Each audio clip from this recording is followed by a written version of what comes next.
Imagine standing in a ballroom full of powerful people, and suddenly, the most untouchable woman in the city walks straight toward you and asks something that could change your life forever. What would you do? Comment below before you hear what happened next. Daniel never wanted to be at that company gala. He wasn't the kind of man who belonged in glittering ballrooms filled with crystal chandeliers, champagne flutes, and conversations about vineyards in far-off countries. He was the IT guy, the one people called only when the Wi-Fi went down or when their screens froze. Tonight, he stood at the edge of the room, clutching a soda like it was an anchor, telling himself he'd stay 15 more minutes out of politeness before quietly slipping away. But that was before she saw him. Victoria Hayes, the CEO herself, stood across the room, surrounded by admirers who clung to her every word. She was a symbol of power, draped in a gown that shimmered as if it had been stitched from the chandeliers above. People spoke of her like weather, something too powerful to influence, only to endure. Daniel's eyes lingered on her longer than he meant to, noticing details no one else seemed to catch. The way her smile slipped half an inch when a joke didn't land. The blink that held a second too long. The heaviness in her shoulders when her circle of admirers turned away. It was strange, seeing the cracks in a woman who was supposed to be made of steel. And then, the impossible happened. Their eyes met, not in the dramatic way movies show it, but in the quiet, accidental precision of two people looking up at the same moment. For a heartbeat, Daniel froze. His first instinct was to glance behind him, sure she must have been looking at someone else, someone more polished, someone who belonged, but she wasn't. Victoria held his gaze. Then, with the calm authority of a tide pulling everything in its path, she began walking toward him. The crowd parted for her naturally, as if gravity itself shifted in her favor. Daniel's stomach knotted. He smoothed his borrowed jacket, tried to breathe the way he told his 6-year-old daughter before her school presentations, and prepared for her to ask about routers or passwords. But when Victoria stopped in front of him, tilting the rim of her champagne glass slightly, her words sliced through the noise of the ballroom like glass against marble. "Daniel, right?" she said softly,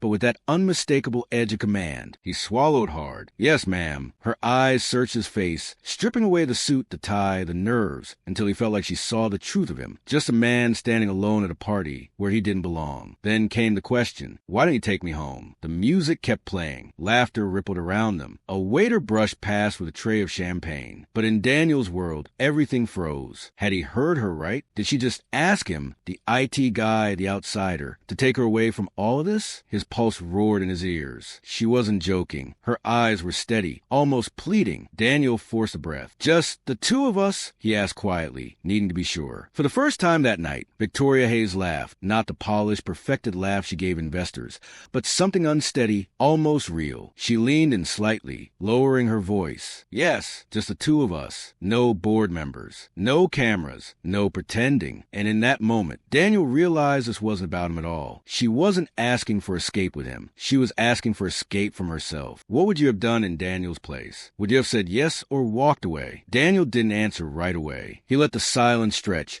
long enough for Victoria's eyes to narrow slightly, as if bracing for ejection, long enough for him to feel the weight of every reason to refuse. His daughter was at home, asleep. His car was nothing more than a dented sedan with a child's booster seat in the back. And she was the most powerful woman in the city, the kind of person who traveled with drivers and bodyguards, not with IT guys who barely scraped by. But then he remembered the moment her smile had slipped, the way her shoulders had sagged when no one was watching. He thought about how her laughter had cracked open into something real when she said, "No pretending." And he heard himself say, "All right, but if I take you anywhere, it's not a mansion. It's my home. It's simple." For the first time all evening, Victoria's lips curved into something soft. Not triumph, not strategy relief. She nodded once, almost like no one had ever dared offer her simplicity before. The chandeliers shimmered overhead, the music swelled, and together they walked out of the ballroom. Each step felt louder to Daniel than the orchestra itself. Whispers began to stir behind them. Questions, rumors already forming like sparks in dry grass. But Victoria didn't look back. Outside, the night air was cool against her skin. A sleek black car idled at the curb, waiting. A driver stepped forward instinctively, but Victoria lifted a hand, stopping him with a glance. She turned back to Daniel instead. "Where's your car?" Daniel hesitated. Her driver was polished steel and luxury. His car was 3 blocks away, with crumbs and crayon wrappers in the backseat. He considered lying, but the words he'd spoken earlier echoed in his mind. "It's simple." He nodded down the street. "This way." They walked side by side, her heels clicking softly against the pavement. Daniel half expected her to laugh at the absurdity. The CEO in couture trailing after him through cracked sidewalks and dim streetlights. minutes. But when he glanced at her, he saw no mockery in her face, only something else. Relief, as though every step they put between themselves and the ballroom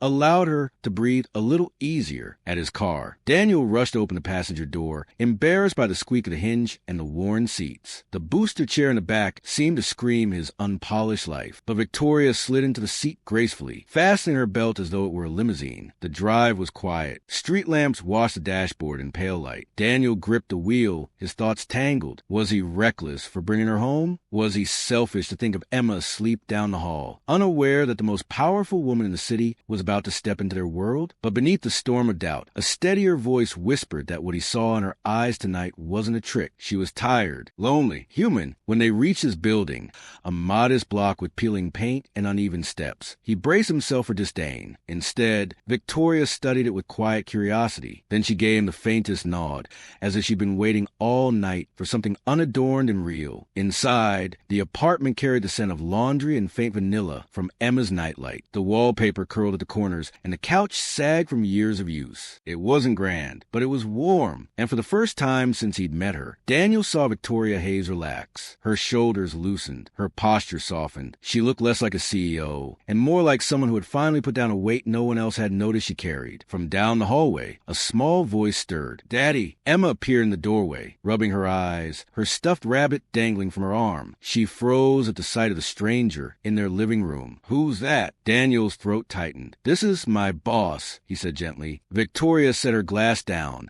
then sank gracefully onto the carpet, so she was eye level with the little girl. Her gown pulled around her like a spill of light. "Hi, Emma," she said softly, as though she'd always known her name. "Do you like bedtime stories?" Emma blinked. Then, slowly, she nodded, and just like that, the walls between three very different lives began to shift. Daniel watched, half in disbelief, as Victoria Hayes, the woman whose name commanded headlines in stock markets, sat cross-legged on the carpet, her diamond bracelet glinting faintly under the warm lamplight, while Emma nestled against her side with wide, expectant eyes. The contrast was surreal. Only an hour ago, Victoria had been standing beneath chandeliers, a glass of champagne in her hand, every inch the untouchable CEO. Now she was carefully turning the worn pages of Emma's favorite picture book, her voice softening with every line she read. At first, her reading was precise, almost rehearsed, as though she were giving a speech to shareholders. But as Emma giggled at the funny parts and leaned closer, something shifted. Victoria's cadence relaxed. She let herself laugh at the silly illustrations. For the first time all night, Daniel saw her smile reach her eyes. When the story ended, Emma clapped her hands, delighted. Again, Victoria chuckled, an unpolished, genuine sound that startled them all. She closed the book gently and shook her head. "Maybe tomorrow." Emma tilted her head, her expression curious. "Why do you look sad?" The question dropped into the room like a stone into still water. Daniel stiffened, ready to intervene, but Victoria didn't flinch. She studied the child's earnest face for a long moment before answering. "Because sometimes," she said softly, "grown-ups forget what happy feels like." Emma frowned, puzzled. "But you smiled just now." That simple truth seemed to undo Victoria. She blinked rapidly, as if fighting something back. Daniel saw it then, the tiniest crack in the armor she'd built around herself. Not the polished CEO, not the strategist, just a woman suddenly confronted with how empty her victories had felt. Emma, unbothered by the weight of adult secrets, yawned and climbed onto the couch. Within minutes, she was curled up under a blanket, the stuffed rabbit tucked against her cheek, her breast deep and even. Silence settled over the room, broken only by the hum of the refrigerator. Victoria sat still, staring at the sleeping child, as though she were a painting she couldn't look away from. Daniel poured 2 mugs of tea, placing one near her. She didn't touch it at first. Instead, she spoke without turning. "My father never stayed," she whispered. "He left before I could even remember his face. My mother worked herself to the bone just to keep the lights on. I told myself I'd never be that powerless. That's why I work harder, climbed higher." But she trailed off, her hands tightening in her lap. Daniel waited, sensing that silence was safer than any words. "But somewhere along the way," she continued, "I stopped living. Every room I enter, I perform. Smile, laugh, command. And when I'm finally alone, I realize I don't know who I am without the mask." Daniel set his mug down gently. "Maybe you don't need to perform here." Her eyes flicked to him, searching, almost suspicious. "Why would you say that?" "Because Emma didn't care who you are. She didn't see a CEO. She just saw someone who read her story. And for what it's worth," his voice softened, "so did I." For a moment, she looked like she might shatter. The steel in her gaze wavered, replaced by something raw, fragile. Then she whispered, almost to herself, "What if I don't know how to stop stop surviving. Daniel leaned back, his gaze steady. Then maybe, he said, you let yourself start with small things. A story, a smile, a night where you don't have to be anything but human. The words hung in the air, heavy with meaning. And for the first time since the gala began, Victoria Hayes didn't argue, didn't deflect, didn't retreat. She simply sat there, quiet and still, letting the possibilities sink in. The faint smell of coffee drifted through the small apartment, mingling with the sweet scent of pancakes sizzling on the stove. Daniel flipped one carefully,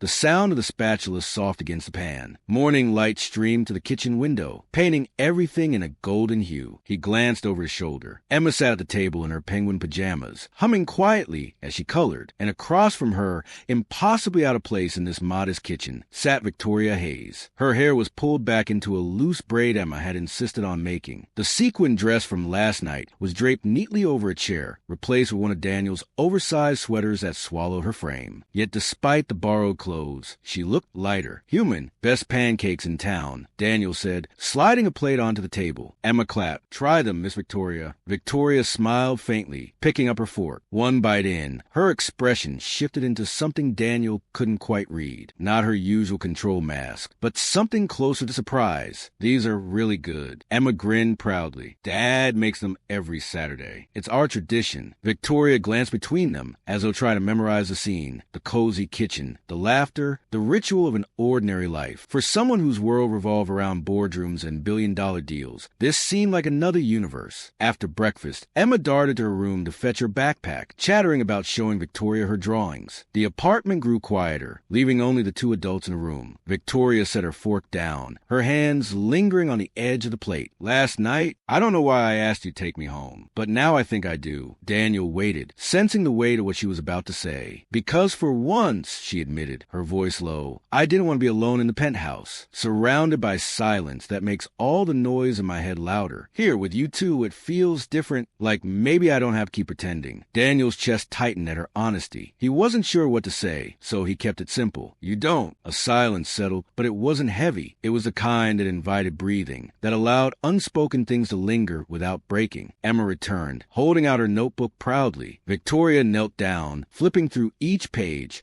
asking questions with genuine interest. Emma beamed under the attention, and Daniel realized he was watching a side of Victoria no newspaper article had ever captured. Eventually, time caught up. Victoria stood by the door, slipping back into her heels, though the oversized sweater still clung to her shoulders. She looked at Daniel, her expression softer than he'd ever seen. I can't promise I'll change overnight, she said, almost apologetically. But last night, this morning, you showed me something I didn't know I was missing. Daniel nodded. Sometimes the smallest things change the biggest parts of us. She hesitated, then leaned down to give Emma a quick hug. Thank you for letting me stay, she whispered. Come back soon. Emma chirped. Victoria's smile lingered as she stepped out into the brisk morning air, the city skyline waiting to reclaim her. Yet Daniel had the sense that something inside her had shifted, however slightly. Back inside, Emma tugged at his sleeve. She'll come back, won't she? Daniel thought of the cracks he'd seen in Victoria's armor, the way she'd looked at their simple life as though it were a treasure. He wasn't sure of the answer, but he smiled anyway. Maybe, and if she does, we'll have pancakes waiting. The room felt warmer, brighter somehow. Life wasn't about grand galas or glittering chandeliers. Sometimes it was about quiet mornings, borrowed sweaters,